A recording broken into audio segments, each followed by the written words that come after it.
Begini, pertama saya mesti koreksi ya. Pergerakan Mas Hasto itu menurut saya kan pergerakan yang sangat wajar. Karena beliau sekretaris jenderal dari partai. Sudah pasti harus kemana-mana. Yang kedua, kalau ditanya informasi dari mana, saya pasti nggak akan bicarakan. Kita sudah pernah mengalami ketika di negeri ini sebagai informan yang menyatakan kebenaran, kita malah jadi target. So I have to protect myself of course. And I have to protect the source gitu. Tapi kan kakak kita berteman udah lama lah. Semua yang aku bahas dengan kakak pasti A1. Nah, kakak bisa bayangkan aku tuh datang, ya kan? Karena aku ada pekerjaan di sini dan nggak bisa lama juga. Tiba-tiba aku diminta ketemu karena mereka melihat kedekatan saya dengan partai PDIP. Sebenarnya kan ini juga mesti saya luruskan ya. Saya itu bukan orang partai, saya pengagum PDIP. Kenapa saya pengagum PDIP itu dulu pertanyaannya? Karena kakak kita pernah sama satu-satu di satu partai. Gue pakai biru aja salah ya. Biar diperjelas. Nah, tapi aku akhirnya lelah karena retorika itu hanya kata-kata. Nah, di partai yang aku dari kecil dibesarkan oleh nenekku yang sangat Soekarnois ya kan, kemudian aku semakin diberi kesempatan oleh Pak Sekjen mendekati dengan Bu Mega, aku mendengar langsung dari Bu Mega dan bagaimana berinteraksi melihat ketegaran seorang ibu bangsa. Makanya saya sekarang udah jarang nyebut nama Ibu Mega. Saya selalu nyebut ibu bangsa. Ada kemarahan buat saya kalau PDIP itu disakiti dengan cara yang tidak betul. Nah, jadi ketika saya diminta ketemu, ya kan, dia bilang, Mbak, gue punya berita satu tentang sahabat tuh. Wah, sahabat gue, siapa nih? Itu sahabat gue banyak kayaknya. Terus, oh nggak, ini sahabat lu banget, Hasto gitu. Oke, langsung aku ketemu gitu kan. Terus dia bilang gini, gue nggak ada waktu banyak gitu kan, karena kan dia anggota lah, aku boleh sebut ya. Gue nggak ada waktu banyak. Maksudnya anggota itu aparat. Nah, aparat yang merah putih ya. Nah, kita sebutnya aparat merah putih. Aparat merah putih ya. Aparat merah putih. Jangan dianggap aparat udah jelek semua. Ada yang merah putih kuning hijau ternyata ya. Oke. Nah, terus dia bilang gini, sahabat lu, tolong lu bilangin berhenti bersuara keras, utamanya berjuangnya di Sumatera Utara dan di Jawa Tengah. Dan DIY juga. Iya, DKI juga. Tapi DKI setelah disebutnya Sumatera Utara, Jawa Tengah dulu. Dan berhenti bersuara keras. Karena filenya itu sudah siap. Bahwa beliau itu tersangka itu tinggal diumumkan. Wow. Nah, file sudah siap. Ya, tinggal diumumkan sebagai tersangka. Sebagai tersangka. Oke. Terus ini yang mana? Aku sama, karena aku nggak ngerti juga. Gue kan tinggal di Rusia. Ceritanya gue kan menjauhkan diri dari hirup-pikuk dulu, pusing kan kepala gue. Nah, terus ya apalagi kalau bukan kasus KPK yang Mbak Koni belain soal Kusnadi ya. Aku kan marah soal Kusnadi, bukan soal Mas Hasto. Aku nggak ngerti lah soal Harun Masiku. Kusnadi itu yang mana? Ajudannya. Kasus ajudannya gitu kan menurut gue ajudan diginiin gitu loh. Nah, jadi waktu orang semua ramai bela Mas Hasto, gue bela Kusnadi karena gue pikir orang kok jadi korban kan. Nah, anyway. Kedua, dia bilang gitu. Ini kalaupun harus diteruskan, gue kasih tahu aja ya. Ini pasti kalah. Karena di sana udah pasti menang. Ini yang pasti kalah itu maksudnya kandidatnya. Kandidat PDIP pasti kalah. Pasti kalah. Karena makanya niat dia baik. Gini deh, istilahnya nafas tuh dipelihara aja lah untuk darah-darah menang. Ngapain darah-darah itu udah pasti menang. Nah, buat aku ini kan remind me of months ago, gue di warning yang sama juga kan. Jadi negara ini tuh perlu aku tuh jadi lucu juga ya. Kita nih rakyat bayar pajak makin besar dengan segala macam, tapi ujung-ujungnya semua tuh kayak sandiwara politik gitu. Yang kedua, aku nggak tahu kasus Harun Masiku itu seperti apa sebenarnya. Gue juga nggak tertarik, itu terlalu kecil buat gue ya. Karena itu tadi kita bahas ya Mas ya. Harun Masiku itu seperti kayak orang kita, gue juga pernah ditangkap polisi, terus pernah pusing, udahlah Pak, saya lagi dipanggil Ibu, udah deh gitu kan. It's normal. Jadi kayak gitu. Cuma bedanya Harun Masiku punya hak. Kayak ditilang ya kan. Kayak ditilang. Jadi aku tuh langsung berpikir ya, loh sebentar dia nih sekjen loh, ya kan? Kemudian dia begini kan, aku langsung minta waktu. Mas Hasto tuh gak punya waktu, dia lagi sibuk banget lah. Aku telepon jarang dijawab. Aku bilang, enggak, lu mesti ketemu gue malam ini, terserah. Aku langsung dateng, dia gue liat mukanya masih capek banget, gak tau dari mana. Gue bilang gitu, lu diam deh sekarang. Aku bilang gitu, gue gak mau dulu diginiin. Apa? Gue salah juga ngomong malam-malam kayak gitu. Lu mau ditersangkain, dan udah berhenti lah, lu usah ke Sumatera Utara itu. Wah, dia ngamuk, langsung gue dikuliahin. Ini tuh partai perjuangan, lu tahu apa? Katanya apa Mas Hasto bilang, zaman Soekarno, semua orang sudah siap dijeruji apa segala macam. Gue akan hadapi. Kenapa gue tersangkakan? Wah ya gitu lah. Remind me again, waktu kasus aku.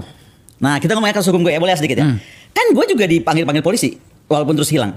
Karena menurut gue aneh, gue udah upload sesuatu, gue udah koreksi, tapi gue dilaporin polisi. Jadi ini mengingatkan aku pada saat akademisi bicara. Dulu saat lagi pilpres, akademisi bicara disuruh stop dengan apapun bentuk itu. Lah sekarang politisi yang jelas-jelas dia sekjen partai memang harus kemana-mana, memang kerjaannya gimana sih, ya kan? Itu kok juga jadi ada kayak dibajak oleh ini. Nah, itu aku nggak terima gitu loh. Ini kita mau sampai kapan kayak begini?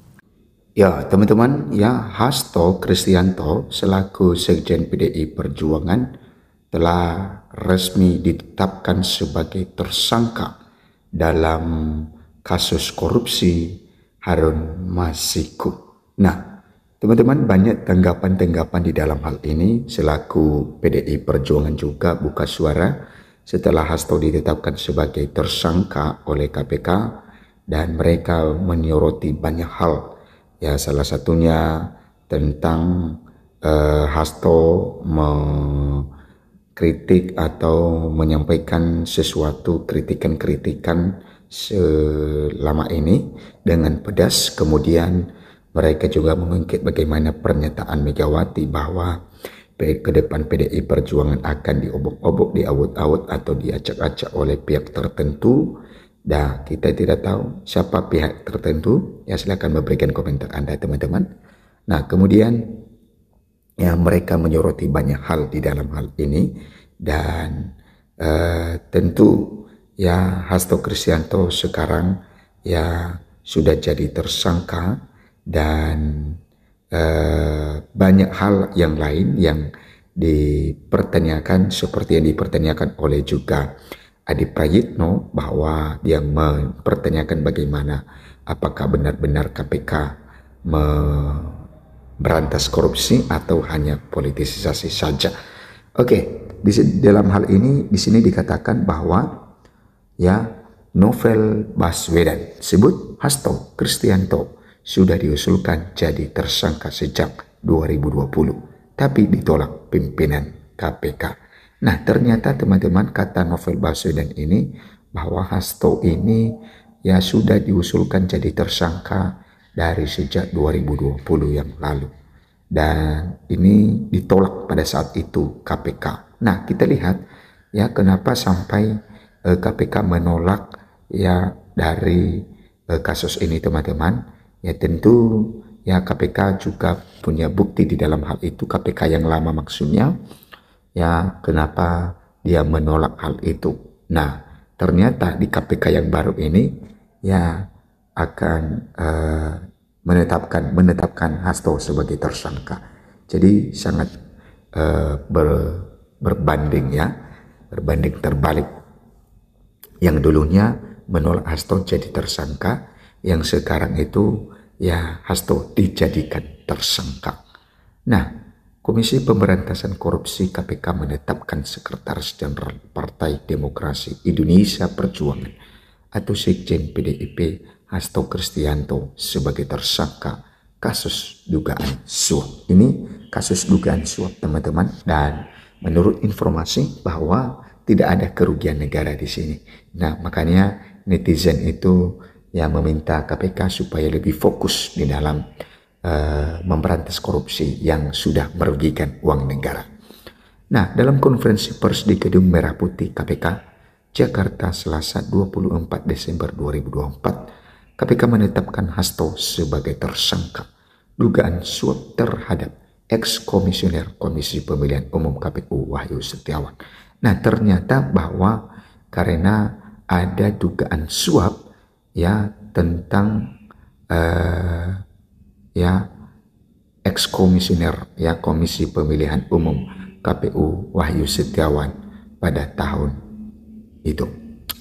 Ketua KPK Setio Budianto mengatakan penyidik Komisi Anti Rasuah memiliki bukti Hasto bersama orang kepercayaannya terlibat suap ya yang diberikan tersangka Harun Masiku, ex-kader PDIP, kepada Wahyu Setiawan. Selain dalam kasus dugaan suap, Hasto juga dijerat dengan dugaan perintangan keadilan atau obstruction of justice atau OOJ terkait perkara Harun Masiku. Nah, kemudian teman-teman, kita lihat apa yang disampaikan oleh di sini, teman-teman. Ex-penyidik sebut sudah diusulkan sejak 2020. Nah, ternyata bahwa ex-penyidik ya sudah mengusulkan nama Hasto ya sebagai tersangka di tahun 2020, tetapi Ketua KPK pada saat itu menolaknya. Ex-penyidik KPK Novel Baswedan menyebutkan Hasto Kristianto sebenarnya sudah diusulkan menjadi tersangka sejak 2020. Nah, ternyata sejak 2020, teman-teman, kalau misalnya Hasto dijadikan tersangka di tahun 2020 yang lalu, mungkin sekarang Hasto sudah bebas dari penjara. Ya, menurut Novel, usulan penyidik saat itu juga sudah berdasar bukti-bukti yang cukup. Ya, seingat saya sejak awal 2020 waktu OTT operasi tangkap tangan sudah diusulkan oleh penyidik untuk Hasto berdasarkan bukti-bukti ya bisa menjadi tersangka, dan saat itu pimpinan tidak mau dan meminta Harun Masiku tertangkap dulu, ungkap novel dilansir dari Kompas TV Selasa. Nah, kemudian teman-teman, novel pun tak menampik penanganan kasus dugaan suap ex-komisioner KPU Wahyu Setiawan berlarut-larut meski termasuk kasus yang lama. Ya memang kasus ini kasus yang lama teman-teman, di tahun 2000 kalau tidak salah 2019 dan sekarang sudah 2024, ya sudah 5 tahun. Padahal semua kasus yang ditangani KPK mestinya segera diproses sehingga tidak menimbulkan anggapan seolah-olah ada kepentingan politik. Nah, menurut saya semua kasus mesti diproses apa adanya, karena ketika tidak diproses dengan apa adanya oleh pimpinan KPK sebelumnya, maka yang terjadi sekarang seperti sekarang, yaitu menjadi persepsi seolah ada kepentingan politik, kata novel. Ya memang teman-teman, itu juga yang kita harapkan, bahwa semua kasus korupsi itu harus diproses oleh KPK, ya sehingga tidak ada nuansa-nuansa politik atau dugaan-dugaan politik di dalamnya. Sementara itu surat perintah penyidikan atau sprindik terkait penetapan tersangka Hasto terbitkan pada 23 Desember 2024 dengan nomor spring di 153. Kemudian teman-teman, KPK menduga Hasto bersama orang kepercayaannya yaitu Doni Tri Istiqomah membantu Harun Masiku untuk menyuap Wahyu Setiawan. Nah, Hasto kemudian disangkakan melanggar pasal 5 ayat 1 huruf A atau pasal 5 ayat 1 huruf B atau pasal 13 Undang-Undang nomor 31 tahun 1999 tentang pemberantasan tindak pidana korupsi dan junto pasal 55 ayat 1 ke 1 Kitab Undang-Undang Hukum Pidana KUHP. Nah, sementara dalam kasus dugaan perintangan penyidikan Hasto dijerat pasal 21 Undang-Undang Pemberantasan Tindak Pidana Korupsi junto pasal 55 ayat 1 ke 1 KUHP. Nah, KPK sudah punya bukti cukup. Nah, artinya KPK katanya sudah punya cukup bukti. Menurut Ketua KPK Setio Budianto, penetapan Hasto Kristianto sebagai tersangka dilakukan setelah adanya kecukupan alat bukti. Ya memang agak lama juga teman-teman ya mencari alat bukti ini selama 5 tahun. Nah itu teman-teman mengenai kasus dari Hasto Kristianto ini, dan seperti yang dikatakan tadi bahwa kita mengharapkan KPK yang memproses dugaan-dugaan korupsi yang masih belum diproses ya supaya semuanya terang benderang, dan tentu supaya juga salah satunya memberantas korupsi di negeri ini. Sampai jumpa di video berikutnya.